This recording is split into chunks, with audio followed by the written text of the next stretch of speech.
छठ का महापर्व कार्तिक शुक्ल पक्ष की चतुर्थी से शुरू होता है, जिसके पहले दिन नहाए खाए, दूसरे दिन खरना, तीसरे दिन व्रत रख सूर्य को संझिया अर्घ और चौथे दिन सुबह उगते सूर्य को अर्घ देकर व्रत संपन्न किया जाता है।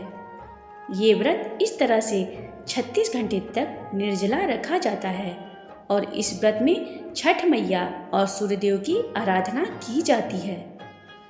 छठ पूजा की सामग्री प्रसाद रखने के लिए बांस की 2-3 बड़ी टोकरी, बांस या पीतल के बने 3 सूप, लोटा, थाली, दूध और जल के लिए गिलास, नए वस्त्र, साड़ी कुर्ता पैजामा, चावल, सिंदूर, धूप और बड़ा दीपक, पानी वाला नारियल, गन्ना जिसमें पत्ता लगा हो, सूथनी और शकरकंदी, हल्दी और अदरक का पौधा, नाशपाती और बड़ा वाला मीठा नींबू,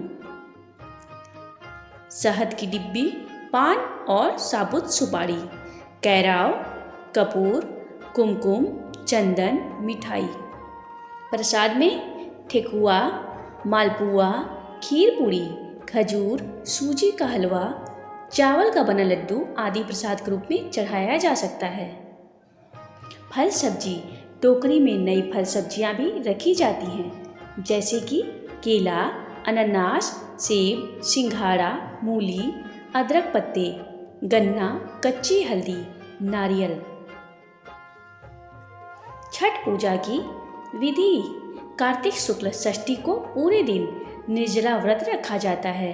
इस दिन व्रती घर पर बनाए गए पकवानों और पूजन सामग्री लेकर आसपास के घाट पर पहुँचते हैं। घाट पर ईख का घर बनाकर बड़ा दीपक जलाया जाता है। व्रती घाट में स्नान करते हैं और पानी में रहकर ही ढलते हुए सूर्य को अर्घ दिया जाता है।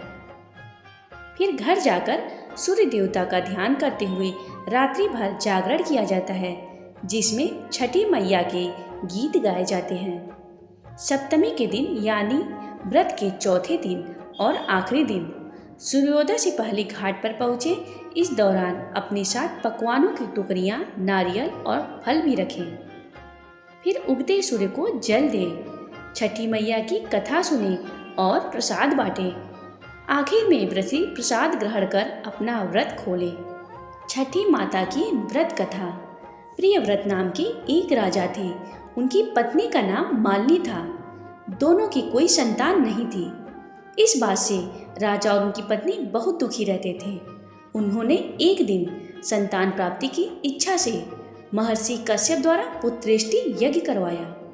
इस यज्ञ के फलस्वरूप रानी गर्भवती हो गई।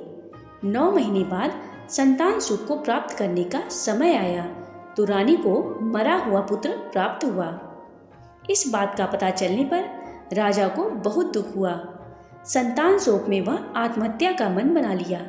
लेकिन जैसे ही राजा ने आत्महत्या करने की कोशिश की, उनके सामने एक सुंदर देवी प्रकट हुई।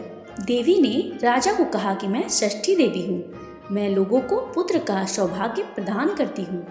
इसके अलावा जो सच्चे भाव से मेरी पूजा करता है, मैं उसके सभी प्रकार के मनोरथ को पूर्ण कर देती हूँ। यदि तुम मेरी पूजा करोगे तो मैं तुम्हें पुत्र रत्न प्रदान करूँगी। देवी की बातों से प्रभावित होकर राजा ने उनकी आज्ञा का पालन किया।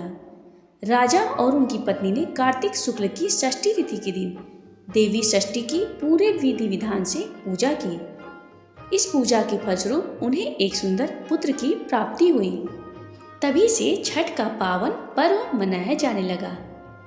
एक मान्यता के अनुसार जब पांडव अपना सारा राजपाट जुओं में हार गए, तब द्रौपदी ने छठ व्रत रखा। इस व्रत के प्रभाव से उनकी सभी मनोकामनाएं पूरी हुई तथा पांडवों को राजपाट वापस मिल गया। छठ मैया की पूजा करने से सभी मनोकामनाएं पूरी होती हैं। छठ मैया भगवान सूर्यदेव की बहन है। छठी मैया को प्रसन्न करने के लिए भगवान सूर्य की आराधना की जाती है। छठी मैया का ध्यान करते हुए लोग माँ गंगा, यमुना या किसी नदी के किनारे इस पूजा को करते हैं, जिसमें सूर्य की पूजा अनिवार्य है। साथ ही किसी नदी में स्नान करना भी। इस पर्व में पहले दिन घर की साफ सफाई की जाती है। छठ के 4 दिन तक शुद्ध शाकाहारी भोजन किया जाता है। पूरे भक्तिभाव और विधि विधान से छठ व्रत करने वाला व्यक्ति सुखी और साधन संपन्न होता है। साथ ही संतान की प्राप्ति होती है। इस व्रत को 36 घंटे तक निर्जला रखा जाता है। छठी माता की जय। सूर्य भगवान की जय। अगर आपको यह कथा पसंद आई हो तो मेरे चैनल को लाइक और सब्सक्राइब करिए।